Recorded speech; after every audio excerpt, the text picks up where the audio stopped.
Estimados amigos del programa Tribuna Económica, les damos la más cordial bienvenida a este programa ya en el mes de junio, mes en que muchos maestros están de vacaciones, pero nosotros seguimos trabajando y hoy como invitado especial tenemos al economista licenciado Byron Contreras, quien es el jefe del Instituto de Investigaciones Económicas y Sociales IES en la Facultad de Ciencias Económicas. Les damos la más cordial bienvenida a nombre de Junta Directiva de la Facultad y el decano en funciones, doctor Byron Mejía. Doctor Byron, o mejor dicho, licenciado Byron Contreras, bienvenido al programa Tribuna Económica. Muchas gracias por la presentación. Es un gusto y un honor tener la oportunidad de poder compartir eh, conocimiento y parte de las actividades que llevamos a cabo acá dentro del instituto para toda la comunidad sancarlista y la población en general, ya que nuestras publicaciones son de libre acceso y son públicas, ¿verdad? No tenemos ningún tipo de restricciones en ese sentido. Le agradezco a ustedes la oportunidad entonces y espero pues poder eh, enviar un mensaje de conocimiento para toda la población que nos escucha. Gracias, licenciado Contreras. Bueno, el IES también sigue trabajando, ¿verdad? En este mes de junio. Sí, a pesar de que, digamos, hay actividades de receso para la docencia, nosotros seguimos trabajando acá. Todavía, pues, tenemos que continuar con la publicación de los documentos que están constantemente produciéndose. Nosotros llevamos a cabo durante el año un promedio de 9 trabajos de investigación y 12 boletines, los cuales son publicados en 4 revistas, cada una trimestralmente, ¿verdad? Entonces el proceso de creación de información y publicación continúa, no se detiene. Y tenemos pues objetivos para que cumplir con respecto a las fechas. Nos mantenemos siempre actualizados en el tema de información económica de punta, más aún ahora con este convulsionado mundo que estamos viviendo en cuanto a situaciones que pueden afectar a la economía desde un punto de vista económico, aunque probablemente derivado de muchos comentarios de connotados economistas e incluso autoridades del Fondo Monetario Internacional, pues nuestra economía merece un premio, porque es una economía resiliente. Sí, en ese sentido, nuestra economía está blindada y es muy resistente ante choques externos, ¿verdad? Pero no, eso no implica que nos vaya a afectar de alguna manera a cada uno de los integrantes de este precioso país. En ese sentido es que nosotros trabajamos tratando de hacer estudios objetivos, ¿verdad? Para poder orientar a los usuarios en cuanto a qué medidas tomar o por lo menos que tengan la capacidad de emitir un pensamiento crítico respecto a la situación y no se dejen llevar solo por las noticias que generalmente resultan ser un poco exageradas o amarillistas, ¿verdad? Bueno, somos la Facultad de Ciencias Económicas y por eso tocamos temas relacionados con la economía y precisamente el licenciado Byron Contreras, pues es un economista profesional con mucha experiencia en el ramo bancario y otros aspectos importantes de la economía nacional. Recientemente, pues afectó muchísimo la noticia del gobierno de Donald Trump en el sentido de imponer aranceles a las remesas familiares. Esto pues lógicamente vendría a repercutir en un golpe fuerte para la economía nacional. Como profesional, queremos que nos explique y nos dé su punto de vista. Claro, sí. Resulta pues que el tema de las remesas es un tema que está creando mucho ruido en cuanto a que pues es una publicación de prensa y consideramos que está un poquito pues más allá de lo que podría ocurrir realmente. Definitivamente tiene un impacto en el sentido de que las personas ahora van a tener que pagar un impuesto y eso representa alrededor de 860 millones de dólares según las publicaciones, en cuanto a que es un valor que va a ingresar menos tomando en cuenta los flujos que vienen, pues eso es una estimación. Sin embargo, con el tema de que el impacto sea muy grave, pues la verdad es que sí va a haber impacto en cuanto a que las personas van a recibir una cantidad menor de dinero de la que estaban recibiendo, pero eso no va a afectar, no va a incidir en que se detenga el flujo de, de las remesas. Lo que ocurre es que va a haber una pequeña desaceleración en el sentido de que va a ser una cantidad menor, pero el flujo de remesas va a continuar. Entonces, como le digo, el impacto va a ser acá para las personas que estaban acostumbradas a recibir una cantidad y pues van a recibir menos. Pero aquí podemos manejar varios escenarios. Un escenario en el cual el connacional que esté en el exterior decida absorber ese impuesto y seguir mandando la misma cantidad, ¿verdad? Un escenario, digamos, en el cual pues no lo hace, sino envía menos, entonces en eso el efecto para la persona acá sería pues, negativo, pero también las personas debemos de ajustar nuestros presupuestos a los flujos que podemos manejar, ¿verdad? Pues como le digo, el tema sería de una desaceleración, pero eso no implica que se vaya a ver una crisis con el tema de las remesas.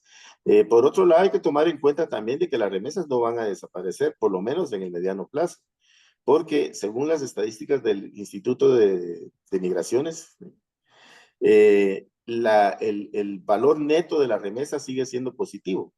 ¿Qué implica esto? Que en cuanto a los migrantes, hay una posición neta del país, es decir, hay más migrantes que se van que los que están regresando, a pesar de la rigurosidad que existe en la nueva regulación del gobierno de Trump. O sea, ese dato no ha cambiado, pues ese ha venido de hace tiempo, se refleja de esa forma y por lo menos actualmente, a pesar de todas las amenazas, el flujo de migrantes hacia los Estados Unidos en términos netos es positivo. ¿Hasta cuándo podrá mantenerse esta perspectiva positiva en cuanto a endurecimiento de la legislación de los Estados Unidos? Pues habría que ver, ¿verdad? Pero de todos modos, por de pronto en el mediano plazo, tenemos asegurado todavía un flujo continuado de divisas, aunque con un efecto derivado de este impuesto que se les puso, que va a incidir en en un impacto de pues, una menor cantidad que se va a recibir, ¿verdad? Ejemplificando, licenciado Contreras, si una remesa es de $500 y le quiere absorber eso el ciudadano que está allá, pues le agrega un poquito más a esa cantidad. Así entiendo, ¿verdad? Eh, Exactamente, exactamente. Digamos, el connacional podría hacer un pequeño esfuerzo para mandarle siempre la misma cantidad que envía a su familia. Yo considero que este tema va a ser así porque realmente la unión familiar en Guatemala es bastante fuerte y todos los connacionales tratan de mantener un nivel adecuado de vida de las familias y saben pues que acá las personas que reciben remesas tienen compromisos y que en determinado momento una caída en el ingreso es como perder parte del salario de una empresa, de una persona, ¿verdad? Entonces ellos mantendrán podrían absorber ese flujo. De todos modos, también hay que tomar en cuenta que últimamente se ha acelerado un poquito el ingreso de remesas familiares derivado de ese endurecimiento, pues porque eso ha metido temor a las personas, a los que están allá, los connacionales, y ellos prefieren mandar todo lo que pueden, derivado de que si son de determinado momento capturados por el ICE, pues pierden todo. Esa es una tragedia prácticamente para las personas, es un gran riesgo porque no se les permite en ningún momento y bueno, déjenme ir a mi casa, voy a ir a recoger mis cositas y las voy a mandar. No, ellos son pues realmente inhumanamente tratados, son llevados a prisión y deportados y no se les permite ni siquiera llevar más que lo que traen puesto. Entonces, ante este riesgo, los migrantes optan por mandar lo que pueden, ¿verdad? En términos monetarios. y muchas gracias, licenciado Byron Contreras. Bueno, mira, hablando de la economía nacional, aprovechamos que usted es economista profesional y que también el programa Tribuna Económica invita a profesionales de la economía aquí en Radio U y también a través del portal Soy Económicas y el canal de YouTube, donde nos ven y nos siguen. Bueno, licenciado Contreras, actualmente la economía de Guatemala, por ejemplo, a nivel mundial bajó un poco el precio del petróleo. Digo un poco porque no fue mucho, pero en Guatemala se mantuvo el precio, no hubo rebaja. Pero apenas hubo un pequeño incremento y la gasolina subió. Por ejemplo, la Super, que estaba a punto 38, si no estoy mal, le subieron a punto 63. ¿Qué nos puede comentar al respecto? Sí, fíjese que a este respecto hay una situación un poco complicada que en determinado momento la gremial de expendedores de gasolina salió a la defensa de las críticas que se hacen en cuanto a que anteriormente se veía que bajaba el barril de petróleo y la gasolina presentaba una baja significativa. Por ejemplo, ahorita estamos en términos $60 más o menos el barril de petróleo. Exactamente no tengo el dato. Pero si regresamos en el tiempo aquí en Guatemala al año, pues hace unos 5 años, cuando el barril de petróleo estaba en ese precio, pues el costo del galón de gasolina era alrededor de 25 o 24 quetzales. En cambio, ahorita se mantiene en el régimen de los 30. Y escuchamos mucho que la OPEP ha estado inundando el mercado de petróleo para bajar el precio. La idea de ellos es que el precio sea tan bajo que eliminar competencia. O sea, son situaciones que se dan en el mercado, porque hay que tomar en cuenta que el costo de producción de petróleos para ellos es muy bajo.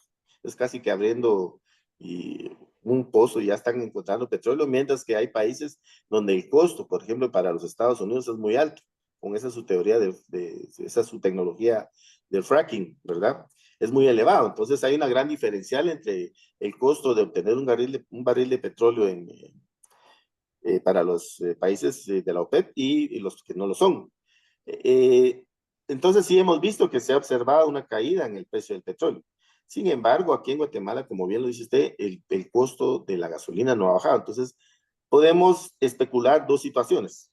En ese estudio que ellos presentaron, hablan de una diferencia que hay entre lo que es la extracción del petróleo y la producción de combustible, ¿verdad? Que son dos cosas completamente diferentes y eso se entiende, pues. Puede ser que debería de existir una correlación entre lo que es el precio del petróleo y la gasolina, porque si uno baja, pues el otro día de bajar, más o menos en un porcentaje parecido. Sin embargo, ellos argumentan que el costo de producción de la gasolina es distinto, es diferente y que no necesariamente va a reflejar los movimientos que se dan en el petróleo. Eso habría que hacer un análisis más profundo. Luego podríamos pensar nosotros que también tomar en cuenta, aplicar teoría económica y darnos cuenta que lo que vivimos en nuestro país es un oligopolio de la distribución de gasolina. Ustedes pueden ver diferentes marcas, pero los precios, si varían, serán en centavitos. No es una diferenciación grande como para que uno tome la decisión de ir a una gasolinera a otra. Y lo que hacen estas gasolineras es competir en servicio, ofrecer cosas, ¿verdad? Sin embargo, los precios son uniformes. Entonces, tratándose de un oligopolio, si todos están de acuerdo, ellos pueden quedarse con la parte que probablemente esté reduciéndose del consumo. Y esto, digamos, llama la atención en la reducción del costo del petróleo. Y esto llama la atención porque, como usted bien lo acaba de decir, si hay una alza en el barril de petróleo, se está reflejando inmediatamente en Guatemala. Cuando nosotros sabemos que el petróleo o la gasolina que se está vendiendo, esa se compró a precios o al costo de gasolina antes de la elevación del barril de petróleo, pero aquí el mercado en ese sentido funciona mejor que Wall Street, ¿verdad? Más rápido, reacciona muy rápido. Todo lo contrario ocurre cuando es a la baja. A la baja lleva tiempo y por cantidades de dinero muy pequeñas.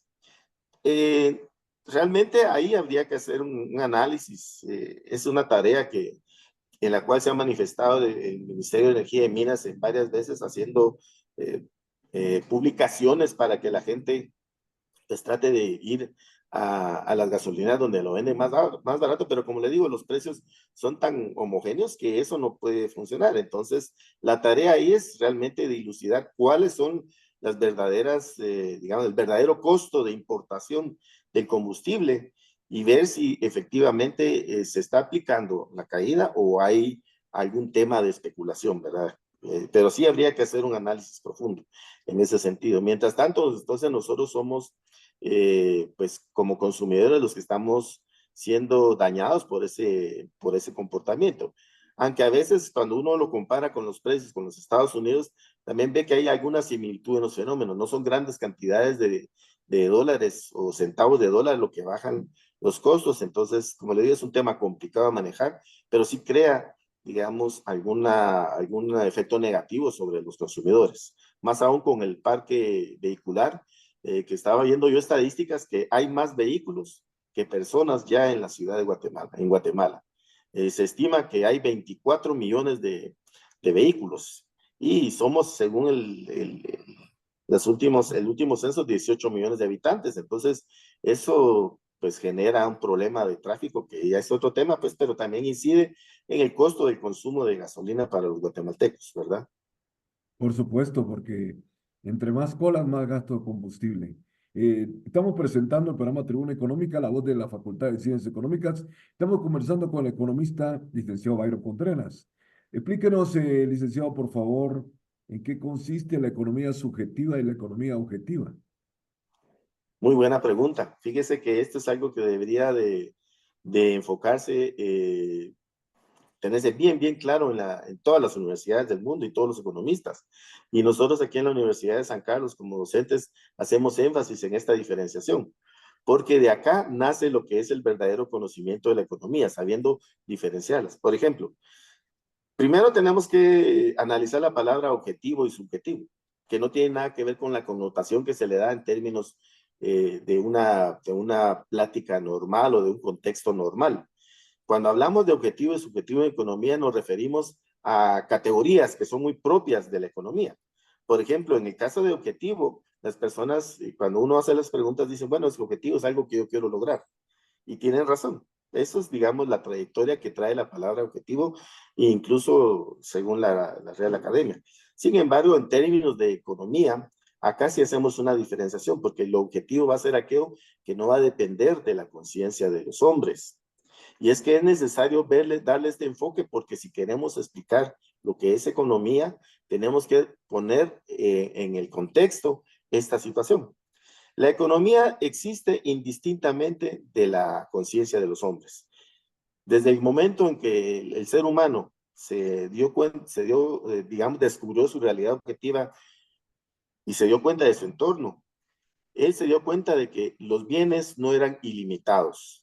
Él se dio cuenta de que había que hacer alguna administración de todas las cosas porque se acababan. El hombre cuando era nómada en sus inicios, pues se acababan las cosas de un lado, del alimento, y al igual que los animales se movía hacia otro. Pero descubrió ya con el desarrollo intelectual y el paso de la evolución que podría domesticar a la naturaleza. Eso implicaba la agricultura e implicaba los animales. Pero aún así se dio cuenta de que eso no era ilimitado, pues, y que las necesidades del ser humano son ilimitadas, tanto en ese momento como ahora. Yo a usted le pregunto, o le puedo decir, ¿usted cree que no van surgiendo nuevas necesidades a diario? Todos los días, todos los días surge una nueva necesidad, no se acaban. Y para satisfacerla se necesitan, pues, bienes. Entonces, esos bienes que satisfacen las necesidades son limitados. Por lo tanto, aunque el hombre no se dé cuenta y aunque las personas modernas no lo sepan, todo el mundo practica economía. Eso es lo subjetivo. Nosotros la tenemos que practicar, querramos o no, ¿verdad? En ese sentido, entonces viene el desarrollo de la historia del hombre y empiezan a aparecer los famosos modos de producción, ¿verdad? Que no se enseñan cuatro, ¿verdad? Y llegamos hasta el modo de producción capitalista. Entonces, en este sentido, lo objetivo de este modo de producción es que nosotros estamos inmersos en él. No podemos modificarlo. Dependemos de él para poder vivir. Y que quisiéramos nosotros ser capitalistas, tampoco se puede, porque según se explica en la teoría económica, esto ocurrió hace años, ¿verdad? Y actualmente, si usted lee cualquier documento, el mundo está dividido en grupos de capitalistas poderosos. Un capitalista no podemos decir nosotros es Elon Musk. Él es un empresario de mucho dinero. Un capitalista es aquel que ni siquiera sale a la luz y es dueño de una buena porción del mundo, ¿verdad? Entonces, eso es objetivo. Nosotros, si tuviéramos la decisión de poder cambiar eso, lo haríamos, pero no podemos. Ahora, cuando brincamos a lo subjetivo, eso ya depende de la conciencia del hombre. Por ejemplo, todas las leyes, los reglamentos que se elaboran para normar la conducta humana son hechos por los hombres y eso pasa por la cabeza de los hombres. Por lo tanto, eso depende del hombre, es subjetivo. Entonces, aquí es donde nace lo que es la economía subjetiva. Entonces, debemos entender que la economía objetiva es aquella que nos explica el desarrollo basado en un método científico de leyes de cómo funciona la economía como tal. Cómo es que nosotros estamos obligados a levantarnos todos los días a ir a trabajar para poder vivir. ¿Por qué? Porque no somos propietarios de una empresa grande que nos genere ingresos, ¿verdad? Como se dice en la universidad, no somos propietarios de medios de producción, ¿verdad? Lo que tenemos nosotros es nuestro intelecto o un pequeño tallercito, pero definitivamente eso no nos hace capitalistas. Entonces, eso es algo que no depende de nosotros y por eso es objetivo, ¿verdad? Y luego entonces tenemos lo subjetivo. Pues la economía subjetiva es aquella entonces que viene a explicar lo que, no a explicar, sino a adecuarse a cómo medir esta parte objetiva de la economía. Y es donde se divide ya en micro y macroeconomía, porque es la micro y la macroeconomía, el hombre pues la desarrolló, la diseñó para poder medir, así como con la contabilidad o las matemáticas, para poder medir cómo es que el hombre iba acumulando riqueza o qué necesidades tenía o ir administrando su economía. Pero volvemos nuevamente a que la economía es objetiva porque, querramos o no, la tenemos que administrar. De lo contrario, nos quedamos sin nada, ¿verdad? Así a grandes rasgos, eso sería. Entonces, de ahí empezamos a la economía subjetiva, que es la parte en la cual ya aparecen todos los indicadores económicos, todos los indicadores que permiten medir la riqueza de los países, por ejemplo, a través del PIB, permiten medir el tipo de cambio, permiten medir la inflación, permiten medir el gasto del gobierno, incluso el gasto de las personas a través de la microeconomía, porque también ahí, tal vez debí decir al principio que la economía se ha desarrollado tanto que se ha ramificado mucho, ¿verdad? No solo, digamos, la rama de objetiva, subjetiva, sino de ahí salen un montón de ramas porque se ha especializado mucho. Entonces, dentro de esta micro y macro, estas son dos divisiones que son necesarias para poder explicar el funcionamiento de una economía. La micro se va a dedicar a lo que son las personas individuales, consumidores y productores individuales, y la macro se va a dedicar a la sumatoria de todo lo que se consume y todo lo que se produce, ya en términos agregados para tener un mejor, poder explicar mejor el comportamiento de la economía. Y de ahí nacen pues todos los indicadores macroeconómicos que le corresponden a cada uno de ellas para ir midiendo y poder explicar el funcionamiento, ¿verdad? No explica cómo se llegó ahí, sino cómo funciona, que es la diferencia con la economía objetiva.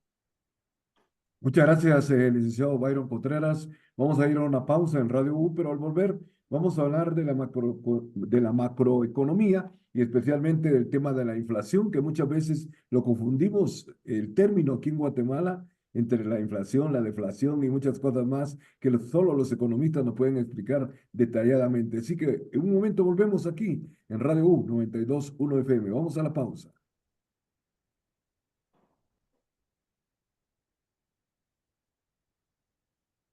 Después de estos mensajes, continuamos con el programa Tribuna Económica a través de Radio U 92.1 FM, a través del Facebook Live, a través de las diferentes redes sociales, el canal de YouTube y también a través del portal Económicas, donde nuestro amigo el ingeniero Gabriel Álvarez pues publica esta entrevista y todas las del programa Tribuna Económica para que los estudiantes puedan tener acceso también a escucharla. Hablábamos, es el jefe, el director del Instituto de Investigaciones Económicas y Sociales. Ustedes manejan un horario diferente en la facultad, ¿verdad, licenciado? Sí, nosotros estamos aquí de 8:30 a 4:30, contrario a la mayoría de la población de docentes y administrativos que entran a trabajar a las 2, ¿verdad? Sí, tenemos un horario distinto. Correcto. Y están en el edificio S6. Exacto. En el tercer nivel, ahí estamos a las órdenes de toda la comunidad, no solo estudiantil, sino guatemalteca. Cualquier persona que necesite de nuestro apoyo, pues puede incluso ingresar a la página. Tal vez se toman el tiempo de explorarla.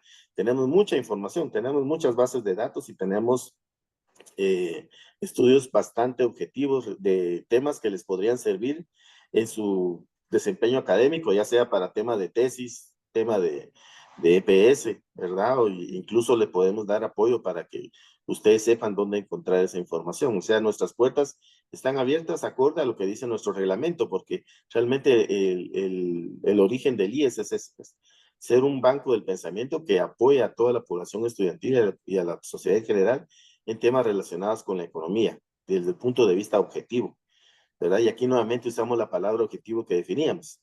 Y aquí la objetividad estriba en que no vamos a estar influenciados ni por el sector privado ni por el sector estatal. Nosotros vamos a poner en nuestros reportes lo que es, ¿verdad? Entonces, nuevamente, cobra relevancia la objetividad, que no depende de no depende de la conciencia del hombre.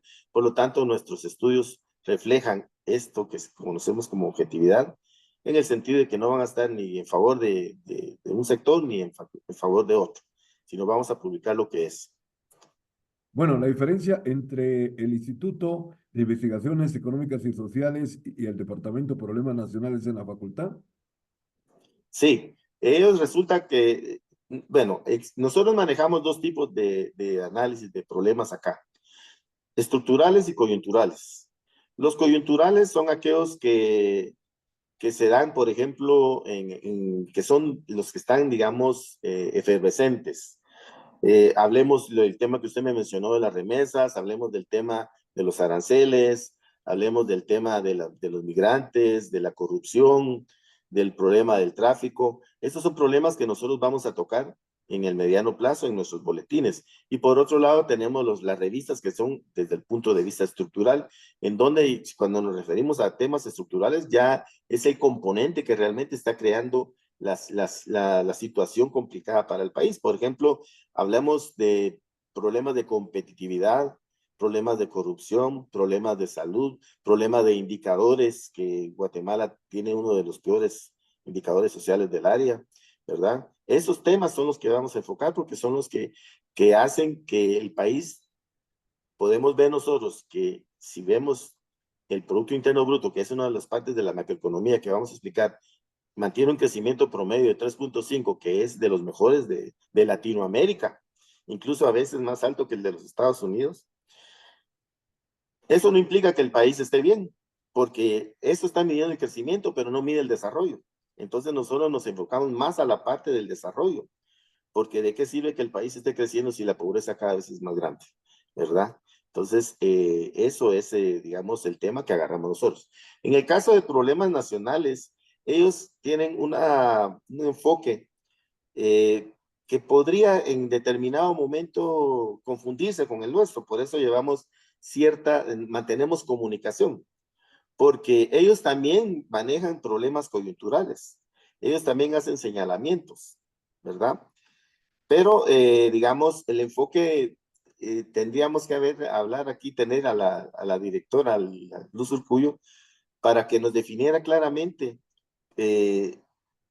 cuál es el enfoque de ellos. Yo puedo hablar del IES, pero en el caso con ella hemos tenido acercamientos porque para precisamente evitar hablar de lo mismo, porque realmente los trabajos tienden a ser muy, muy parecidos. O sea, los temas que deberíamos de ver son muy parecidos, porque, por ejemplo, bueno, la situación es que ellos sí ven, como su nombre le indica, los problemas.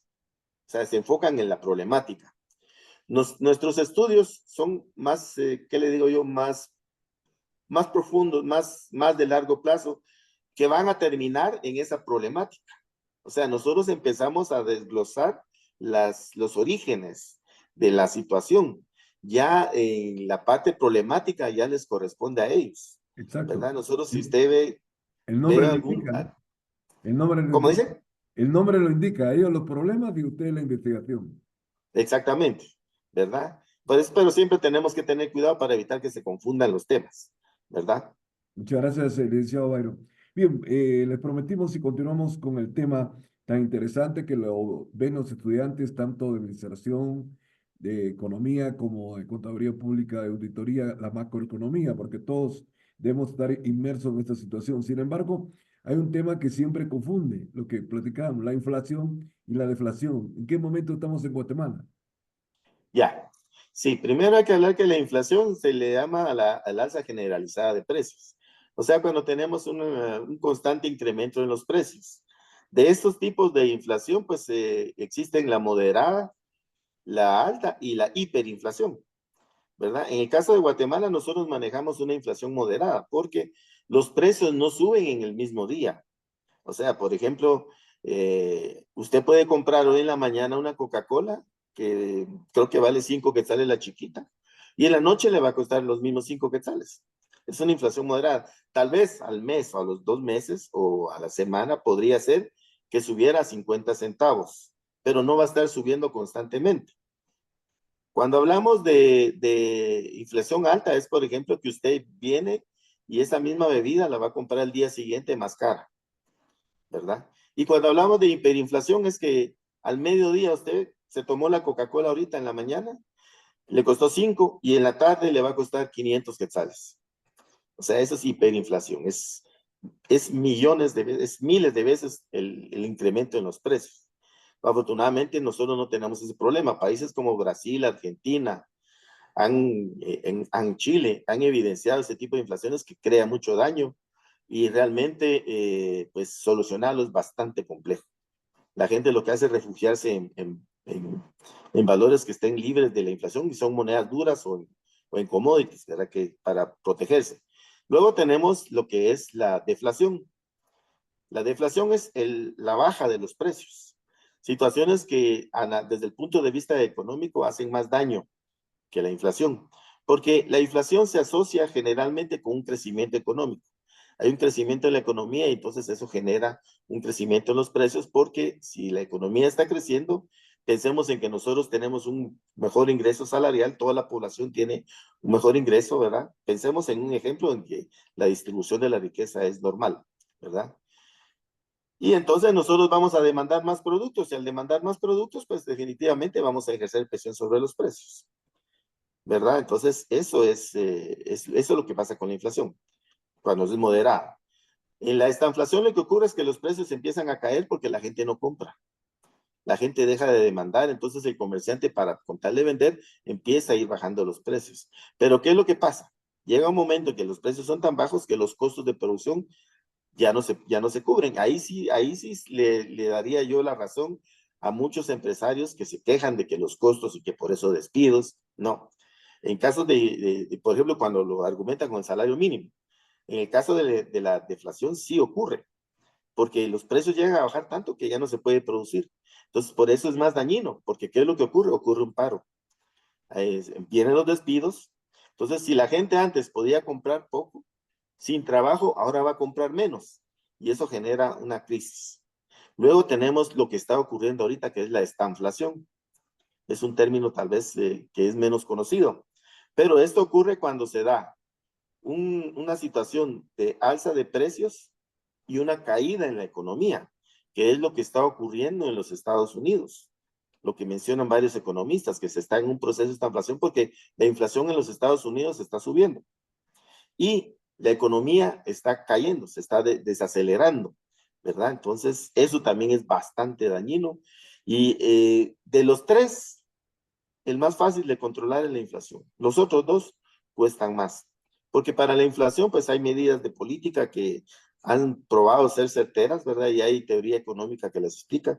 En tanto que en las otras sí es un poquito más complicado y más profundo. No quiere decir que no haya, claro que hay, porque todos los países, los que han estado en esta situación, han logrado salir de ese problema. Por ejemplo, Japón es un país que tiene problemas de inflación demasiado baja, ¿verdad? Y ve, contrario a todos los demás países del mundo, anda viendo cómo la sube, ¿verdad? Entonces, esas son digamos, las diferencias entre la inflación. Entonces, debemos estar claros que la inflación es el alza generalizada de precios y en Guatemala se mide por el índice de precios del consumidor, que es un indicador que lo que tiene es una canasta de productos en los cuales, pues, mes a mes hace una encuesta y va monitoreando los precios. De este tema, digamos, de la inflación, hay que tomar en cuenta también que hay determinantes de la inflación. Es un poquito más complicado. O sea, la definición es clara, pero el contexto dentro de la palabra, o sea, cómo funciona, es algo más complicado. Tenemos nosotros, o en Guatemala teníamos anteriormente únicamente el índice de precios al consumidor. Es decir, que solo se estaba midiendo desde el punto de vista de lo que la gente consume, de lo que nosotros compramos, cómo suben los precios. Pero eso es solo una parte del iceberg, porque realmente esto es más completo. Se debe tomar en cuenta también el índice de precios del productor, porque el productor también tiene costos y costos que se van elevando. Entonces tiene que armarse un índice de precios del productor y este es un hito que acaba de hacer el IES. Yo, si alguien del IES me escucha, pues los felicito realmente por la labor que hicieron, porque ya tenemos en Guatemala un índice de precios al productor. Claro, estamos empezando por un tema que mide únicamente al departamento, a la industria manufacturera, pero es que es la industria más grande del país. Entonces ya podemos nosotros como economistas y cualquier persona también, porque no se necesita ser economista para saber que los precios están subiendo, ¿verdad? Porque a todos nos afecta el bolsillo, ¿verdad? Si realmente existe una correlación entre la subida de precios y el costo de producción, como ocurre con la gasolina, ¿verdad? En la gasolina el costo de producción es el petróleo, pero este baja y el otro se queda estático. Entonces, ahí es donde ya se puede hacer un análisis. Porque le decía yo que es importante hacer un análisis del costo de producción de gasolina. En Guatemala, entonces, ahora el INE ya nos provee a nosotros de un indicador que nos permite ver que estas dos variables se muevan en el mismo sentido para saber que no hay especulación, ¿verdad? Y por si fuera poco, también el INE empezó a trabajar en el índice de precios al por mayor, que es otro que hay que tomar en cuenta porque no es lo mismo comprar una cosa que comprar 100. Por ahí hay un anuncio de Paca que dice más barato por docena. Y es más, también hay en microeconomía hay un tema de microeconomía que hace alusión a esto, ¿verdad? Entonces también es necesario incorporar el componente del índice de precios al por mayor. Entonces ya con estos tres elementos, nosotros como economistas y todos los tanques del pensamiento, vamos a tener una herramienta más consistente para poder medir la inflación y que realmente pues destapar dudas, porque realmente mucha gente a veces no cree en lo que se publica. Por ejemplo, ahorita la inflación anda en 1.79 y uno dice, mire, pero es que si yo me toco el bolsillo, yo siento que las cosas han subido. Lo que hay que entender es que sí existe, digamos, esa duda, porque podría, pues, verse dependiendo de dónde se está haciendo la encuesta. No es lo mismo hacer una encuesta en un mercado que ir a hacer en un supermercado, ¿verdad? Hay variaciones de precios. No es lo mismo hacerla en Guatemala que hacerla en el interior, y por eso hay diferenciación en este caso entre regional y la urbana, ¿verdad? Entonces, lo que tiene que entender la gente es que también hay cosas que así como suben, bajan, ¿verdad? Hay productos, por ejemplo, de estación, que son estacionales, por ejemplo, tomate, verduras y todo eso, que dependiendo de las lluvias sube el precio porque hay escasez y luego hay abundancia y baja, ¿verdad? Entonces hay elementos que en el índice están también considerando la baja de algunas cosas. Entonces hay unos que jalan para arriba, pero hay unos que lo están jalando para abajo, ¿verdad? Y esta información la publica el INE en una gráfica donde nos dice cuáles están subiendo y cuáles están bajando para tener uno una idea más precisa de lo que nos está, el mensaje que nos manda el indicador, ¿verdad? Sí, el famoso IPC. Muchas gracias, licenciado. Nos van quedando 10 minutos de programa. Es increíble cuando se tocan temas interesantes. El tiempo se va volando, pero no podemos dejar un tema tan importante, el tipo de cambio, porque sabemos la incidencia que tiene el dólar con relación a nuestra moneda. Y esto pues se ha mantenido entre 7.60, 7.80, pero este año si no se ha ido, no ha subido a 7.90, licenciado. Sí, hablando de inflación, ¿verdad? La inflación maneja tres precios. El índice de precios, que ya lo mencionamos, el tipo de cambio, que es el costo del quetzal con respecto a otras divisas, y la tasa de interés. Son tres. Dentro de estos, el tipo de cambio es muy importante, como usted lo acaba de mencionar. Dentro de los argumentos digamos, menciona el Fondo Monetario Internacional respecto a la economía guatemalteca, que yo le mencioné a usted en principio, la resiliencia, es esa integridad que tienen los indicadores macroeconómicos en cuanto a la estabilidad. Claro, no confundamos estabilidad con estar bien, porque yo le pongo a usted el ejemplo de que cuando algún familiar se le enferma y está en el intensivo, lo que le dice el doctor, mire, está estable, pero está en el intensivo. O sea, eso no implica que de repente se puede morir o salir. Entonces, la economía de Guatemala es estable, como lo definen. Está bien por ahorita, por de pronto, porque los indicadores son muy sólidos. Dentro de esos indicadores de solidez está el tipo de cambio, que ya tiene una trayectoria de varios años de no pasar ni siquiera rozar el techo del 8%. Eso la última vez que estuvimos, que pasó el 8.39 llegó, recuerdo que fue hace como unos 8 o 10 años que subió el tipo de cambio ahí, pero inmediatamente recuperó su trayectoria. ¿Qué es lo que ocurre en Guatemala con el tipo de cambio? Pues que existe una política cambiaria que permite que el tipo de cambio sea flexible, permite que, sea, en la medida de lo posible se permite que sea determinado por la oferta y la demanda, ¿verdad? No intervenir. Lo que sí hace el Banco Central es, a través de una regla cambiaria, intervenir cuando hay movimientos especulativos, porque recordemos que también, así como hablamos de la gasolina, en el sistema financiero guatemalteco también tenemos un oligopolio, porque tenemos 3 bancos que manejan el 80% de los depósitos y de los activos de todos los guatemaltecos. Ustedes ya sabrán cuáles son. Estos bancos en determinado momento podrían influenciar en el tipo de cambio, o no solo el banco, sino también una persona, por ejemplo, hablemos de una empresa muy fuerte que va en un ingenio, pensemos, que a veces ha ocurrido, que quiere modernizar sus instalaciones y va a comprar equipo moderno, entonces va a cotizar un molino electrónico automatizado, etcétera, que cuesta alrededor de 1.000 millones $500 millones, que es un montón de dinero. Entonces, lo que hace el ingenio es ir a preguntar a los bancos si tienen esa cantidad de dólares para poder comprarlo, porque el ingenio tiene el dinero, pero necesita los dólares. Entonces, desde el momento en que hace la consulta, el mercado se descompone. El mercado dice, bueno, están pidiendo 500 millones de dólares y empiezan ya a especular porque es un negocio. Mientras más caros vendan esos millones de dólares, más van a ganar. Entonces, eso afecta el tipo de cambio al alza. Entonces, el Banco Central mantiene un monitoreo constante a través de unas pantallas gigantes de las operaciones que están realizando los bancos y maneja una brecha, es decir, un piso y un techo a través de la regla cambiaria que se ha venido ampliando, porque la idea es ya no intervenir. Empezó con una variación de fuera de esa banda del 5% y ahorita ya llegó al 1%, del 0.5%, perdón, y ahora está ya en el 1%, o sea, es más grande, y el banco debería intervenir menos.